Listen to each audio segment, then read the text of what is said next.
The Galactic Empire had fought 100 wars across the stars and crushed 1,000 civilizations beneath its boot. Its rulers were not merely conquerors, but architects of absolute dominance, enforcing order with legions of war beasts and planetary bombardments. When they arrived at Earth's doorstep, they expected the same outcome. Instead, they received laughter. The Empire's emissaries, towering creatures of scaled flesh and bio-augmented muscle, stood in the United Nations Assembly Hall, their translator devices humming with manufactured patience. The Supreme Viceroy, a thing of obsidian armor and predatory elegance, had just delivered his ultimatum. The planets of humanity would surrender immediately, or the Empire would make an example of them. Representatives from the world's governments hesitated, whispering among themselves, uncertain whether to negotiate or beg. But the American delegation did not hesitate. The Secretary of Defense leaned back in his chair, let out a quiet chuckle, and said, "No, it was not bravado, not politics. It was something older than both." And so, the Empire declared war. The Galactic High Command did not see humans as a threat. Their physiology was unremarkable. No claws, no venom, no genetic adaptations for war. They were fragile, unarmored, and, by all accounts, civilized to the point of softness. The Empire's forces landed with ceremonial arrogance, prepared to pacify yet another docile world. They were wholly unprepared for Project Nightmare. Inside a modified Imperial transport, cutting through the void toward the Empire's domain, 5 men checked their weapons in silence. The air inside the drop bay smelled of sweat and gun oil. The only sounds the rhythmic clicks of ammunition sliding into magazines and the occasional murmur of radio chatter. Major Jackson Cole ran a gloved hand over the stock of his rifle, his mind running through the mission parameters once more. Jorvac Prime. Military stronghold. Deep insertion. No support. No extraction unless they made one, ***. He exhaled slowly. It wasn't the worst odds he'd faced. Across from him, Lieutenant Alejandro A.J. Martinez, all sharp eyes and quiet focus, was running final diagnostics on their comm systems. His SEAL training had made him meticulous, but it was his ability to stay calm in the chaos that made him indispensable. Staff Sergeant Dwayne Carter, the largest man on the team, leaned back against the hull, arms crossed over his chest. He had the easy swagger of an Army Ranger who had been through too many firefights to waste energy on pre-mission jitters. "So, remind me again," Carter said, voice carrying a lazy drawl. "How long we supposed to last before we all get turned into alien barbecue?" Captain Logan Murphy, their Air Force pilot and drone specialist, smirked as he double-checked their atmospheric reentry settings. 5 minutes, according to their projections. Maybe 7 if we really lean into the cowardice. Chief Petty Officer Sam Tennessee Booker chuckled, tightening the straps on his gear. "Man, I love low expectations." Booker, a former Navy submariner turned infiltration expert, had a knack for making himself disappear. A useful skill, considering they were about to infiltrate a fortress world with nothing but human ingenuity and a very loose plan. Cole checked his watch. 5 minutes to drop. Their insertion method had been painstakingly planned. Hijack an Imperial supply freighter, reprogram its cargo manifest, and slip past planetary security disguised as a routine shipment. Once inside the atmosphere, they jettison in stealth pods, landing in the dead of night near the Central Command Complex. From there, chaos. The mission wasn't to conquer. It wasn't even to win. Their orders were simple. Make the Empire bleed. Make them doubt. Make them fear, ***. Murphy's voice cut through the silence. Final approach. Cole pulled his helmet on, locking the seals into place. The HUD flickered to life, displaying mission parameters, squad vitals, and a real-time feed of their descent trajectory. He looked at each of his men in turn. Good men. The best he'd ever fought beside, ***. "Gentlemen," Cole said, voice even, calm, certain. "Let's remind them what nightmares are made of." The drop pods hatch hissed open. Then, one by one, they vanished into the black. The air was thick with the scent of burning metal and alien blood. Jorvac Prime, the Imperial Fortress world, was a machine of war, a place where conquest was refined to an art and perfected through centuries of domination. Every structure was designed for control. Monolithic towers housing command centers, military barracks built like fortresses within fortresses, surveillance drones patrolling the streets with unerring precision. The Empire had never lost control of this world. It had never even considered the possibility. Until now. Major Jackson Cole crouched in the shadows of a maintenance tunnel, his rifle pressed against his shoulder, watching as an Imperial patrol passed above. Their movements were precise, their armor gleaming under the artificial lights of the city's lower levels. For soldiers, tall, armored, their reptilian skin partially hidden beneath thick plates of alloy. They moved in perfect formation, scanning every corner with the confidence of an occupying force that had never known an enemy capable of striking back. Cole exhaled. Then he moved. The first went down before he even realized the fight had started. A single suppressed round punched through the exposed joint in his armor, dropping him in an instant. Before the others could react, a blade slid across the throat of a second, courtesy of Booker, who disappeared back into the shadows just as quickly. Martinez and Carter took the last two with synchronized shots, the alien bodies crumpling to the ground without so much as a cry. 4 down. No alarms. No sign they had even been here. Cole motioned forward, and the team melted deeper into the underbelly of the city. The mission was simple in theory, impossible in practice. Destabilize the Imperial presence by any means necessary. They had no backup, no reinforcements, no hope of survival if they were caught. The Empire had dismissed humanity as weak and cowardly. Fine.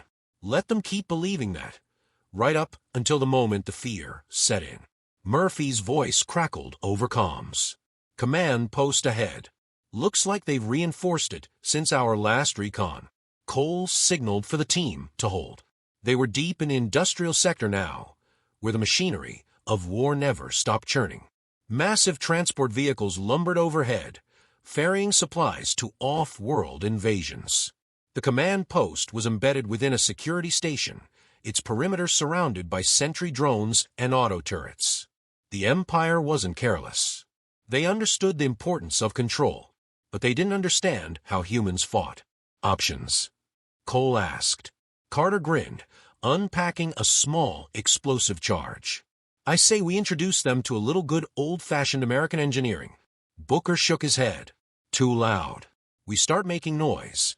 We bring the whole garrison down on us. Murphy tapped at his wrist console. I can hijack their comms, reroute their patrols, maybe even shut down their automated defenses. Give us an opening. Martinez glanced at the patrol patterns. Or we go straight through. Quiet, fast, before they even know what hit them. Cole considered the options. Each plan had risks, but that was the nature of the fight. The Empire played by rules. Rules could be broken. He made his decision. Minutes later, the attack began. A false alert echoed through the Imperial network, an emergency broadcast of a supposed explosion in the industrial district. Guards peeled away from their posts, hurrying toward a problem that didn't exist. The moment the defenses flickered, the team moved. Booker slipped through the open security gate first, his blade finding the throat of a sentry before he could react. Martinez followed, 2 suppressed shots felling the nearest guards. Carter and Murphy took up position on the high ground, covering the entrance as Cole stormed through the main doorway. Inside, the command post was a hive of activity. Imperial officers, confident in their control of the planet, barely had time to register the threat before Cole's rifle barked twice, cutting down the first in a spray of blood. The others scrambled for weapons, but humans didn't hesitate. Murphy's drone lit up the room with a blinding flashbang. In the chaos, Martinez and Carter swept through the chamber, methodically eliminating targets. Booker cut the power, plunging the facility into darkness just as Cole reached the central data hub. He plugged in the drive. Seconds stretched into eternity as it siphoned classified intelligence, troop movements, supply lines, the inner workings of the Empire's war machine. If they survived this mission, Earth wouldn't just have an advantage. it would have a chance. Then, the alarms blared. The Empire had finally noticed. "Move!" Cole barked, ripping the drive free as the doors exploded inward. The first wave of reinforcements stormed in, plasma fire scorching the walls as the team scrambled for cover. Carter lobbed a grenade, the explosion turning the first squad into mangled corpses. Martinez snapped off 3 precise shots, dropping 2 enemies and forcing the others to take cover. Murphy sent his drone into the air, hijacking the security turrets and turning them against their own men. For 30 brutal seconds, it was nothing but violence and instinct. And then it was over. The room was a charnel house of dead Imperials, their bodies, sprawled across terminals, now stained with their own blood. Cole wiped sweat from his brow. They had the intel. The Empire would respond in force. They had to disappear before that happened. He glanced at his men. Still alive. Still breathing. Still fighting. "Let's go," he said. And just like that, they vanished into the night. The city burned behind them, columns of black smoke rising into the alien sky. Imperial security forces swarmed the streets in search of the attackers, but they were chasing shadows. The Americans had already vanished into the underbelly of Jorvac Prime, slipping through maintenance tunnels and abandoned industrial corridors. Major Jackson Cole adjusted his rifle sling and kept moving, his team silent behind him. The stolen data drive in his vest was worth more than a fleet of warships. Inside it was the unfiltered truth of the Empire, its weaknesses, its paranoia, the fractures it refused to acknowledge. If used correctly, it could unravel the foundation of their dominion. They just had to live long enough to do it. Murphy's voice crackled through comms. "We've got a problem. Imperial lockdown just went planetary. No transports in or out. Security doubled at every outpost." Cole swore under his breath. That meant exfiltration was no longer an option. They weren't escaping this world. Not yet. "Then we hit back harder," Carter said, adjusting his grip on his rifle. "We make them regret locking the doors." Cole's mind raced. The Empire didn't think like humans. They expected war to be orderly, methodical, massive armies clashing in calculated engagements. They had no doctrine for dealing with 5 ghosts dismantling them from within. He pulled up the stolen intelligence on his HUD. Weak points. Fractures. Fault lines. There. Imperial fuel depots, he said, pointing to a highlighted sector. Jorvac runs on liquid plasma. The city's got an entire grid of refineries and distribution hubs. Martinez nodded, already seeing the plan take shape. Take those out, and we're not just blowing up their supply chain. We're throwing the entire infrastructure into chaos. Booker smirked. "You had me at blowing up." They moved. Navigating the industrial sprawl took hours, weaving through supply tunnels and access routes designed for the Empire's labor caste, beaten down, subjugated species forced into endless servitude. The sight of humans moving with weapons drawn made them retreat in fear, but Cole saw something else in their eyes. Something buried beneath the exhaustion. Recognition. The Empire had told them humanity was weak. But weak men didn't come to burn the throne world down. By the time they reached the fuel depot, night had fallen. Towering silos of liquid plasma stretched into the sky, pipelines running like arteries through the complex. Hundreds of Imperial workers moved in synchronized efficiency, while squads of armored enforcers patrolled the perimeter. This wasn't a simple demolition job. If they set off a chain reaction, the blast would consume half the city. They had to do it right. Carter and Booker went to work, rigging the primary pipelines with improvised plasma explosives, devices designed from the very fuel they were meant to destroy. Murphy tapped into the facility systems, feeding false reports to the security network to keep reinforcements occupied. Martinez kept watch, rifle ready. He glanced at Cole. "How much time do we need?" Cole checked his watch. 3 minutes. Then the alarm screamed. A squad of enforcers rounded the far corner, weapons raised, barking in their guttural tongue. They weren't confused or hesitant. Asterisk, asterisk, they had been warned, asterisk, asterisk. The Americans had finally been tracked. Cole shot first. The enforcer's chest plate cracked, violet blood spraying as the force of the round sent him stumbling. Carter's grenade followed, sending the others diving for cover. Martinez moved fast, picking off 2 more before they could react. But the damage was done. More troops were coming. They're locking down the exits. Murphy yelled, his drone feed flickering with red warnings. We've got about 60 seconds before we're boxed in. Cole made a decision. Blow it. Now. Booker's hands moved fast, fingers dancing over the detonator as he bypassed the failsafe. You know this is going to be loud. That's the point. He pressed the trigger. The explosion started as a shockwave, a seismic tremor that rippled through the complex before reality itself seemed to snap. A column of blue fire erupted from the fuel lines, cascading through the pipeline network like a living inferno. Then the silos ignited. The blast turned night into day. Fire consumed the refineries, swallowing everything in its path. Enforcers, workers, entire structures were vaporized in the blink of an eye. The shockwave flattened buildings, sending debris and bodies tumbling through the air. And in that chaos, the Americans vanished. They moved through the wreckage, using the confusion as cover. The Empire's command net was in shambles, officers screaming into comms, demanding reports, demanding order. But there was no order. The city was burning. They reached a safe vantage point, watching the flames spread. Emergency sirens wailed. Imperial gunships roared overhead, searching for targets. The people of Jorvac, the enslaved, the beaten, the forgotten, stood in the streets, staring at the impossible. The Empire had told them resistance was futile, that no one would ever come for them, that humans were cowards. Now they watched an entire sector of the city collapse in fire and ruin. Martinez exhaled, lowering his rifle. That's going to make the morning news. Murphy was already intercepting transmissions. You're not wrong. Empires scrambling. Whole planets on high alert.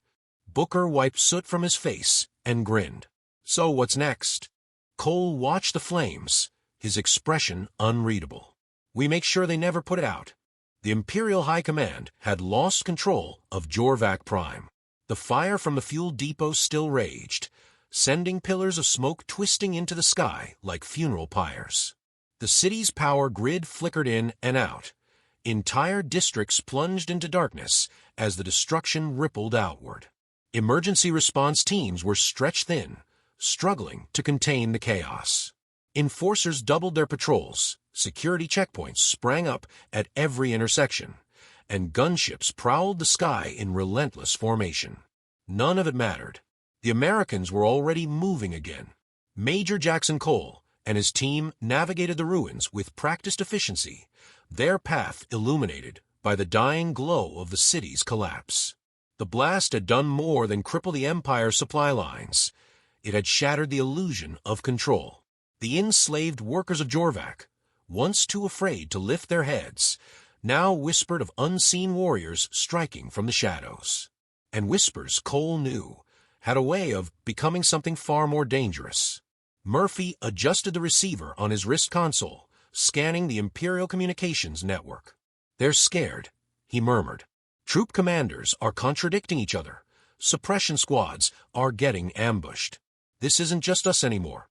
Cole glanced at the scattered crowds beyond the wreckage, workers and laborers, some still wearing their chains, staring at the destruction with something between awe and terror. They weren't fighters. Not yet. But they had seen the impossible. Martinez crouched beside Cole, voice low. Give them a reason. Cole exhaled slowly. Then he stood up. Gunfire cracked through the air as Imperial enforcers stormed into the district, weapons raised, voices barking commands. The people flinched, instinctively lowering their heads, expecting another brutal show of force. But this time, they saw something different. 5 figures, clad in dark combat gear, standing their ground in the open street. Not running, not hiding, fighting. Cole raised his rifle and fired. The first enforcer collapsed, his armor ruptured in a burst of violet blood. Carter followed up with a grenade, the explosion sending debris and bodies tumbling into the street. Murphy's drone disabled a pursuing patrol unit, while Booker disappeared into the shadows, reappearing behind the second wave with a combat knife and a ruthless efficiency. Martinez's shots were precise, controlled. A single bullet for each target, never wasted, never hesitant. The crowd watched, eyes wide. No one moved. No one spoke. Then, for the first time in 100 years, a laborer picked up a fallen Imperial rifle. A moment later, another did the same. Then another. Then the city erupted. The first enforcer to turn his weapon on the crowd was torn apart, his body dragged into the mob. Others hesitated, then were overwhelmed as the workers, the forgotten, the oppressed, the broken surged forward with a rage that had been simmering for generations. Some used stolen rifles. Others used makeshift clubs, wrenches, their bare hands. It didn't matter. The spell of fear had been broken. Cole grabbed Martinez's shoulder. Time to move. They didn't need to fight this battle. It was already won. Their next target was the Planetary Command Center, the heart of the Empire's operations on Jorvac. With the city in chaos, it was the only place the surviving Imperial leadership could consolidate their forces. If they took it down, Jorvac wouldn't just be destabilized. It would fall. Murphy guided them through the city's back routes, avoiding major combat zones as the uprising spread. The Empire's forces were being torn apart from within, caught between orders to crush the revolt and the sheer impossibility of doing so. The Americans moved unseen, using the chaos as a smokescreen. By the time they reached the command center, the battle for Jorvac had already shifted. Smoke poured from the streets below, Imperial gunships circled overhead, and every broadcast station played the same frantic message, desperate orders to restore control. Cole knew they wouldn't. The team breached the perimeter with brutal efficiency, cutting through the outer defenses before the enemy even understood the threat. Booker planted a charge on the security doors, blowing a path into the command chamber. Inside, the Imperial officers were scrambling, barking orders, clutching at communication consoles, their monstrous faces twisted in panic. Their arrogance had died the moment their unstoppable empire began to burn. They turned, weapons raised, but hesitation was fatal. Carter's shotgun roared, cutting one officer in half before he could react. Martinez and Booker followed up with precise shots, dropping the next two before they could reach for their weapons. That left one. The Supreme Overseer of Jorvac Prime, a towering monstrosity draped in ceremonial battle armor, stared at them with reptilian eyes. He had ruled this world with unchallenged authority for decades. Now he stood surrounded by dead men, his fortress crumbling, his power slipping through his fingers. Cole raised his rifle. "You lost." The Overseer bared his fangs. "You think this matters?" His voice was deep, guttural, filled with contempt. "The Empire will come. They will crush you." Cole's expression didn't change. He pulled the trigger. The Overseer fell, his body hitting the floor with a dull thud. Martinez exhaled. That's one way to handle diplomacy. Murphy moved to the command console, plugging in the stolen data drive. Within moments, the entire Imperial network on Jorvac was theirs. Security codes, fleet movements, access routes, everything the Empire had relied on to control this planet was now exposed. Murphy smirked. "I think it's time we sent a message." He activated the planet-wide comms. The broadcast reached every screen, every terminal, every device across Jorvac. And on it, one image. The burning Imperial crest. A symbol of power, now reduced to ash. Cole spoke, his voice calm, deliberate. The Empire said humanity was weak. That we would surrender. That we would bow. He looked into the camera. They were wrong. And with that, the nightmare truly began.